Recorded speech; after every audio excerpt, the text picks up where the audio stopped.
మీ జీవితంలో ఆర్థిక ఇబ్బందులు పడుతూ ఎదగలేకపోతున్నారా? వెంటనే ఈ వెబినార్లో జాయిన్ అవ్వండి.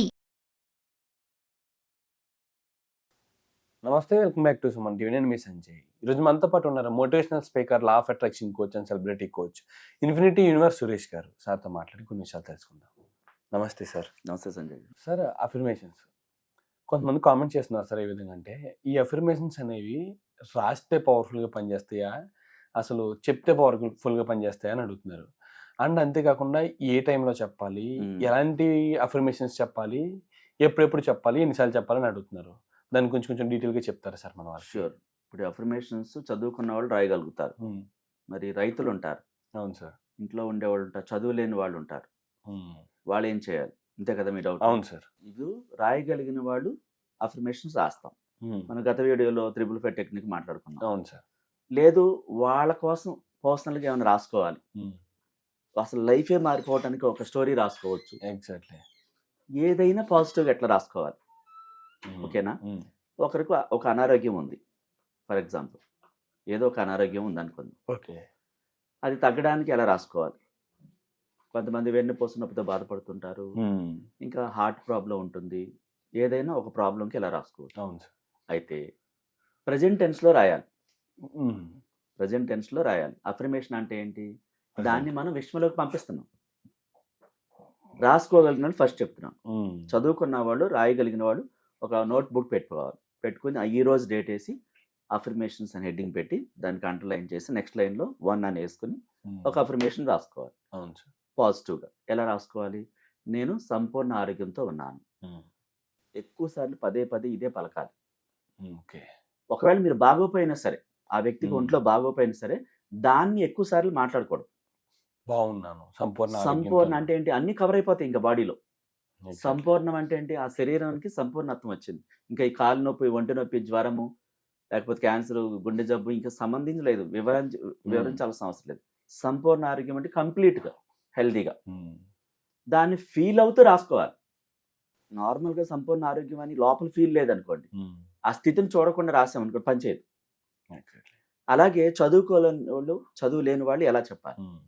వాళ్ళు కళ్ళు మూసుకుని నేను సంపూర్ణ ఆరోగ్యంతో ఉన్నాను అని నోట్తో చెప్పొచ్చు. వాడు ఓకే. వీళ్ళు రాసుకుంటూ ఫీల్ అవ్వచ్చు.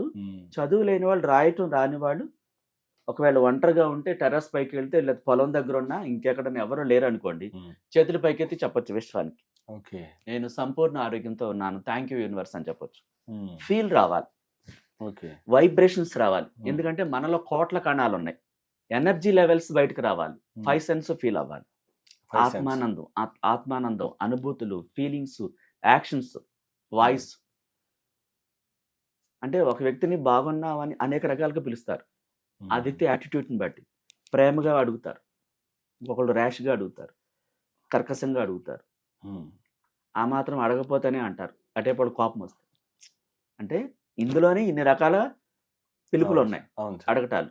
అలాగే అఫర్మేషన్స్ కూడా మన హెల్త్ కదా అది. మనమంటే మనల్ని ఎంత ప్రేమిస్తున్నామో ఆ ప్రేమతో ఆ సంపూర్ణత్వాన్ని చూడాలి. ఆ శరీర సౌందర్యం. ఒకవేళ ఆ సమయానికి బాగోపోయినా సరే అది యాక్సెప్ట్ చేయకూడదు. ఎలా ఉండాలి దాని స్థితిని ఊహించుకుంటూ చెప్పాలి. ఎగ్జాక్ట్లీ. చాలా బాగున్నాను, థ్యాంక్ యూ యూనివర్స్. ఇంకొక అఫర్మేషన్ రాసుకోవచ్చు, నేను సంపూర్ణ ఆరోగ్యంతో, డబ్బు సంపదలతో చాలా బాగున్నాను, అందుకు విశ్వానికి కృతజ్ఞతలు. ఇక్కడ ఇందాక ఆరోగ్యం ఒకటే చెప్పాం. ఎగ్జాక్ట్లీ. ఇప్పుడు డబ్బు, సంపద అంటే ఏంటి? పొలాలు, గోల్డ్, కారు, ఇల్లు అన్ని కలిగి ఉండవు, ఇవన్నీ సంపదలు. డబ్బు అంటే కేవలం డబ్బే, సంపదలకు వర్తించదు అది. నువ్వు ఆ డబ్బుతో సంపద కొంటావు. సంపదలు వేరు, డబ్బు వేరు. ఓకే. గోల్డ్ డబ్బు కాదు, ఆస్తి డబ్బు కాదు, పొలం డబ్బు కాదు, ఇల్లు డబ్బు కాదు, ఇంకా వస్తువులు, అన్ని రకాల వనరులు ఉండడం సంపద. డబ్బు మాత్రం డబ్బే. ఈ క్లారిటీ చాలా మందికి తెలియదు, అందుకే క్లారిటీ ఇస్తున్నాం. సంపద అన్నాం కదండి, ఇంక సరిపోదు కదండి, డబ్బు అది సపరేట్ కోరుకోవాలి. నేను సంపూర్ణ ఆరోగ్యంతో, డబ్బు సంపదలతో. సంపూర్ణ ఆరోగ్యం అన్నప్పుడు ఆ శరీరంలో ఆ క్రియేటివ్ సంపూర్ణ ఆత్మాన్ని చూడాలి. చాలా బాగున్నాను, ఇంకా లోపల ఎక్కడ పెయిన్ ఉంది, ఇది బాగాలేదు, అది బాగాలేదు చూడకూడదు. మొత్తం అన్ని సంపూర్ణంగా ఉన్నట్టు అటు ఫీల్ అవ్వాలి. డబ్బు అన్నప్పుడు డబ్బు ఇమాజినేషన్ మైండ్ లో కనపడాలి. ఒక అఫర్మేషన్ చెప్పామంటే అది వర్కౌట్ అవ్వాలి. చదువుకుంటే పాఠం అప్ చెప్పేసినట్టు చెప్పేస్తే పనిచేయదు అది. ఓకే. మనం ఫీల్ అవ్వకుండా, ఎనర్జీ లెవెల్స్ విడుదల చేయకుండా, 5 సెన్స్ ఫీల్ అవ్వకుండా అఫర్మేషన్ చెప్తే సంవత్సరాలు వెళ్ళిపోయినా పనిచేయదు. ఓకే. అందుకే గురువు లేని విద్య గుడ్డిదే అంటారు. గురువు ద్వారా అది నేర్చుకోవాలి తెలియకపోతే, ఒక బ్లాక్స్ ఉంటే. సో అట్లా చేసి ఆ సంపూర్ణత్వాన్ని చూస్తూ, డబ్బును చూస్తూ, సంపద చూస్తూ, ఆరోగ్యాన్ని కూడా చూడాలి. డబ్బు సంపద ఉండి ఆరోగ్యం లేకపోతే అనుభవించడానికి కుదరదు. అవును సార్.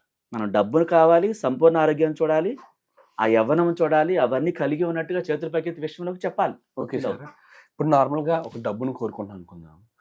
నాకు సంథింగ్ నేను డబ్బును కలిగి ఉన్నాను, లేకపోతే సంథింగ్ నా దగ్గర ఒక 2 లక్షలు నేను కోరుకున్న డబ్బుని పొందాను అన్న అనుభూతిని చెందుతూ అఫర్మేషన్ చెప్తున్నాను అనుకున్నాను. మన 5 సెన్సెస్ ఎలా పనిచేయాలంటారు? ఏ టైప్లో ఊహించాలంటారు? ఓకే, షూర్ సంజయ్, మంచి క్వశ్చన్ అడిగారు. చాలా మంది కూడా డౌట్ ఉండదు, 5 సెన్స్ ఎలా ఫీల్ అవ్వాలి. 2 లక్షలకి 500 నోట్లు అయితే ఎన్ని బండిల్స్ ఉంటాయి? 4 బండిల్స్ 2 లక్షలు.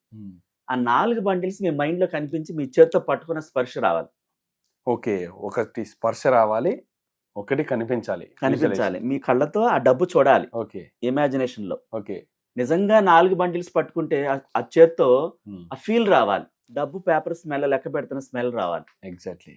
ఓకే, ఆ మైండ్ లో 4 బండిల్స్ కనపడాలి, లెక్క పెడుతున్నట్టు రావాలి, స్పర్శ రావాలి, ఫీల్ రావాలి. ఆ 4 బండిల్స్ మీరు ఏం చేస్తారు అది రావాలి, ఫీల్ రావాలి, సౌండ్ రావాలి. పేపర్తో ఇట్లా లెక్క పెడుతుంటే సౌండ్ వస్తుంది. ఎగ్జాక్ట్లీ. అదంతా మీరు ఇమాజినేషన్ చూడాలి. ఓకే, అది ఫీల్స్ అంటే.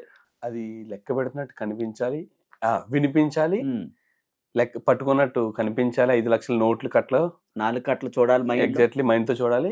4 కట్లు పట్టుకున్న స్పర్శ ఉండాలి, అండ్ ఫీల్ రావాలి, బాడీ అనుభూతి ఉండాలి. ఎగ్జాక్ట్లీ, మీకు నిజంగానే 4 బండ్లు మీ చేతిలో ఉన్నట్టు ఆ రియల్ ఫీలింగ్ రావాలి. Exactly sir. స్మెల్ ఉండాలి, పట్టుకున్న స్పర్శ ఉండాలి, మనకి ఉండాలి.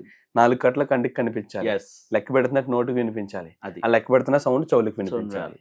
5 సెన్సెస్. ఇది నాదే అన్న ఇంటెన్షన్ చూపించాలి. ఎంత ఇంటెన్షన్ సెట్ చేసుకుంటే అప్పుడు ఖచ్చితంగా జరుగుతుంది. అవన్నీ ఎక్కడికి పంపిస్తున్నాం మనం? యూనివర్స్ లో పంపిస్తున్నాం. యూనివర్స్ ఏం చేస్తుంది? ఎంత క్లియర్ గా ఇచ్చాక, అంత అద్భుతంగా ఆ క్వశ్చన్ కి ఆన్సర్ రాక మార్కులు లేకుండా ఎలా ఉంటారు? అది రాకుండా ఎలా ఉంటుంది? అట్లా. అంటే ఏ పని చేసినా చాలా క్లిస్టల్ గా ఉండాలి, అప్పుడే అది వర్కౌట్ అవుతుంది మనకి. చిన్న పని కూడా శ్రద్ధతో చేయాలి, అది వర్కౌట్ అవుతుంది. అది ఎంతలే అని వదిలేస్తే అవుతుంది. Thank you sir, thank you very much sir, చాలా బాగా చెప్పారు. అండ్ 5 సెన్సెస్ అంటే 5 సెన్సెస్ అంటున్నారు కానీ ఏంటి అనుకున్నాం, కానీ ఇంత క్లియర్గా చెప్పారు. అసలు స్పర్శ అండ్ విజన్, వినికిడి, స్మెల్ అండ్ మాట్లాడే విధానం, మనం నిజంగా 5 అనుభూతుల్ని చాలా వ్యక్తపరిచారు మంచిగాని. అండ్ ఈ 5 అనుభూతులు చెందుతూ విజువలైజేషన్ కానీ, అఫర్మేషన్ కానీ, మేనిఫెస్టేషన్ కానీ చేస్తే ఖచ్చితంగా జరుగుతుంది. ఖచ్చితంగా జరుగుతుంది. Thank you sir, thank you very much. Welcome.